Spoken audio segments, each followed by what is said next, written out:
Hi everybody, we're going to work with a pamphlet stitch today. It's a small book that we're going to make, and I'm going to show you how to do that with sketch paper today.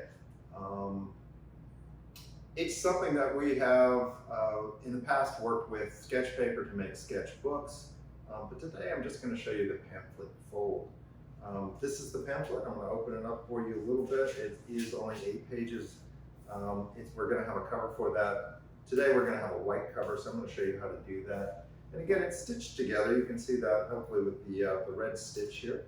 Okay. All right. When we were working with the pamphlet stitch, basically any size paper will do. You can make a very small pamphlet or a very big pamphlet. It's up to you. In this case, we're going to use sketch paper. We do that by using the hamburger fold, which means bringing the two long ends together like this. This is the same ripping and folding method that you would use for your sketchbook. In the springtime, hopefully we will get back to that. So what I'm going to do is position the two corners together, these two corners together. I'm going to bring my hand to the middle of that to make a crease. And this is where the bone folder starts coming in. This is the bone folder. It doesn't actually fold bones. It's simply made out of bone, or it used to be. And so in the old bookbinding method, they would use this extensively to make their books. So what we're going to do is make a crease on this edge, splitting this piece of paper in half. I'm going to show you one method to rip this apart, and that is to hold it and sort of pull back on that corner. All right. Most of my students like this method better because they can be assured of a straight line. Let me show you another method to do that as we rip the next page in half. So I'm going to do another hamburger fold with that half sheet. All right, again positioning my hand so I can go to the center, make a sharp crease. In the bookbinding method, as time has gone on, this is how you would use a bone folder to rip these pages apart. You slide that underneath that creased edge at an angle and simply break those two pages apart. This takes practice. This is something that I'm not particularly good at, but I've been doing this for a while, so I've gotten better over time. So we're going to rip all these 4 pages, all these half sheets apart, so I'll have 4 equal sized pages.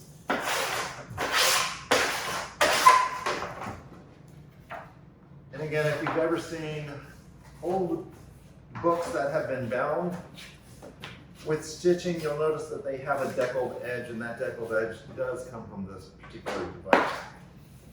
All right. So if I were making a sketchbook, I would nest all these 4 pages together, and I'd fold them in half and crease them. Okay? Because I'm working on a smaller book, this pamphlet fold, I'm going to only take half of my sketch paper. And then I'm going to fold these in half and rip these apart. So if you just follow along, basically the same thing that I'm doing, I had done before. I will rip this half sketch page. Oops. That's why we all need practice doing these things. So let me slow down a little bit, and I'm going to get this done.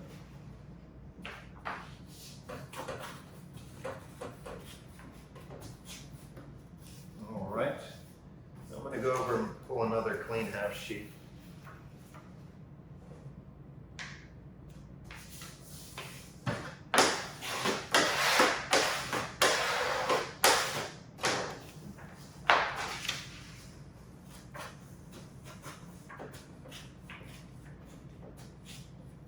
Okay, so again, making the pamphlet, we're going to use a half sheet of the sketch page. In this case, I did make mistakes, so you'll see that I'm just going to set that aside because I don't want to throw away paper, but I do want to have a nice, crisp pamphlet to show you today. All right, so at this point, I'm nesting them together, which means I'm taking all my 4 pages and I'm folding them one last time. All right, so that is nested into a signature, okay? So if we count those 4 sheets together, we end up with 8 pages for this pamphlet. All right, so I have that. I'm going to grab the cover stock for this. And you'll find that your classrooms have cover that is going to be Canson paper, gray, black, or white. We're using a white one today.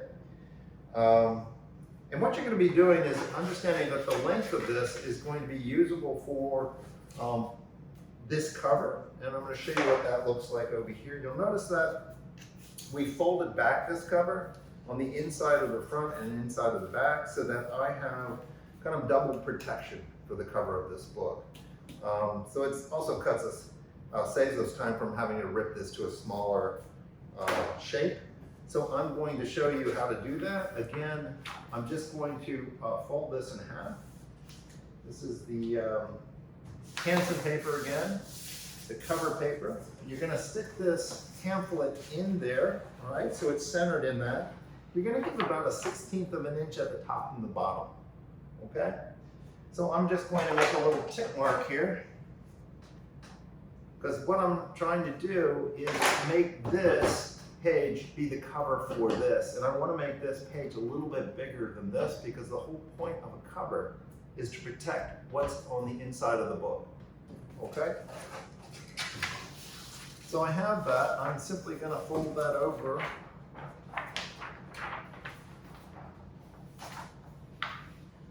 to that line.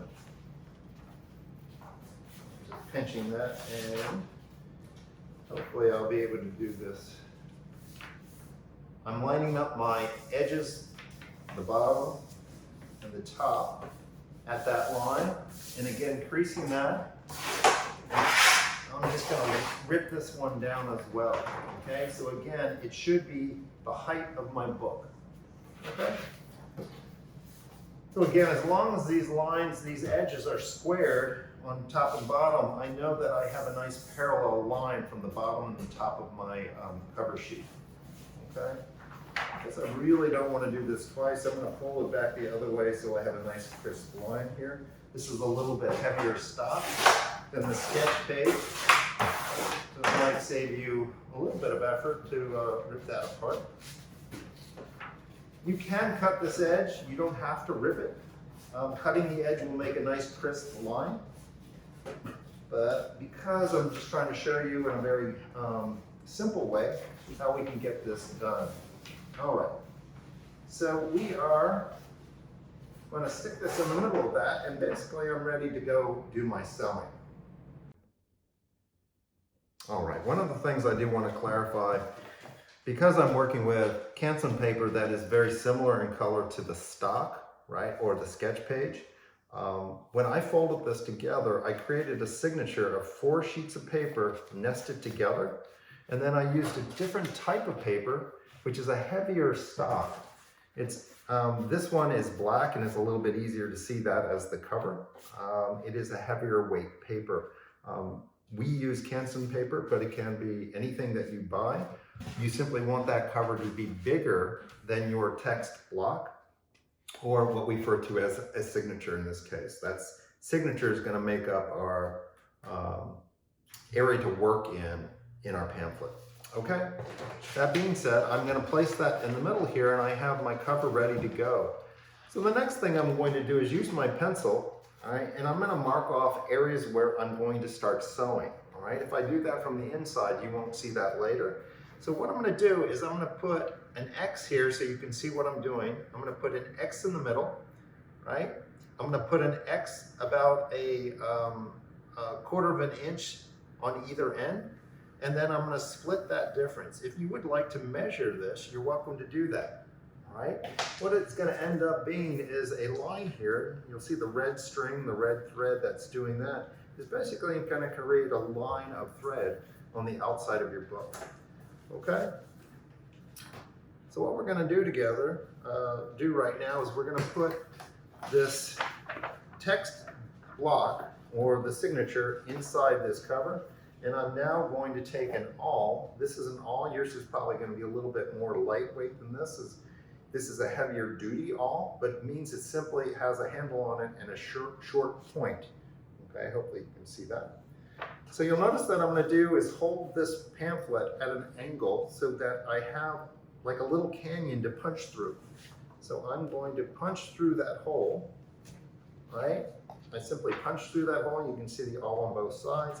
I'm going to hold this in place and do all of my holes the same way. Sort of again, trying to keep that angle and simply punching through.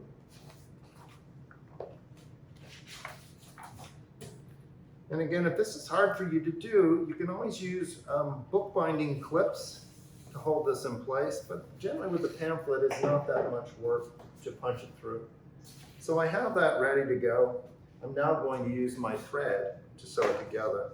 This piece of thread really only needs to be about 36 inches long. A lot of people will do it from 1 arm's length, but it's all ready to go. I threaded it through one time into the needle, and I pinched it like this. I do not need to tie it off. A lot of students do that, but it's not needed to. So what I'm going to do is I'm going to start in the center, my center hole on the inside of my pamphlet. I'm going to pull that through, and you're going to see that I'm going to hold about a 6-inch area of that thread here on the inside. All right, so I'm simply going to work my way from the inside to the outside, and then the outside to the inside of this next hole.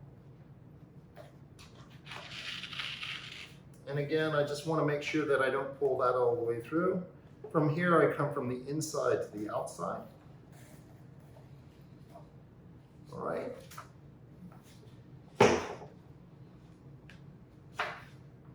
At this point, I'm going to go down to the next hole.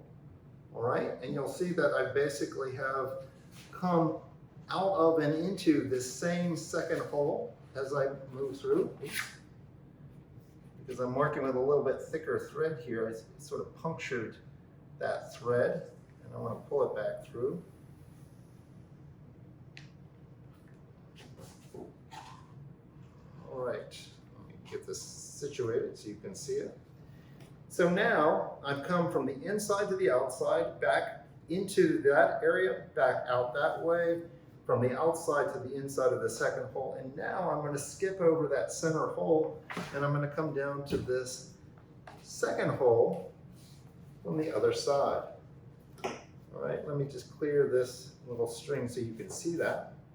Okay, so I'm now on the outside. I'll bring it back to the inside by going to this next hole. And the reason that we punch this with an awl first is so that you're not ripping more pieces of paper. You're not ripping this so that it has that structure. So I came from the outside to the inside. I will go through the second hole one more time. And then I'm going to go through the center hole from the outside of this book to the inside. And like I said, because it's a pretty thick thread, I am trying not to, that's my dog, I'm trying not to go through that same thread. There's my daughter, everybody. Hi, sweetie.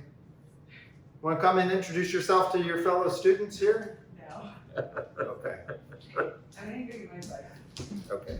So the thing that we have to do at this very end is making sure that as I have this thread that's going down the middle, that I have one piece of thread that I started this, this method, and then as I ended up, I want to be on the other side of that, okay? So when I tie this down, I'm tying that center thread to the middle of this pamphlet. So again, I want to just make sure that everything's nice and tight, all right? At this point, I can take my needle out, and I'm simply going to tie that down, okay? So again, on either side of that center thread, I would tie that down, okay? I can do 2 knots, and basically I have my stitch, okay? You'll notice that now it's this line on the outside, and it should be that line on the inside. At this point, I can just snip this off. And the last thing I want to show you is how to fold the cover. All right, so we're just going to finish this up. I have cut the thread on the inside. Again, I have the lines outside and inside. I'm now just going to fold the cover so it's going to protect my text block, okay? So one of the ways to do this is to sort of score this by using a straight edge. What I want to do is fold it over this so that I know it will cover. Okay, so you'll notice that's a little bit bigger than my block. Hopefully you can see that. It's about 1/8 of an inch bigger. So I'm just going to do that again on this side. All right, and fold it back like this. All right, so everything is done. I have my book ready to go. I have the cover that is bigger than the text block, and so as it's folded down, it will make a nice cover. And again, it's probably easier to see with this black one. You can see the difference between the text block, the inside of the book, and the outside. Okay.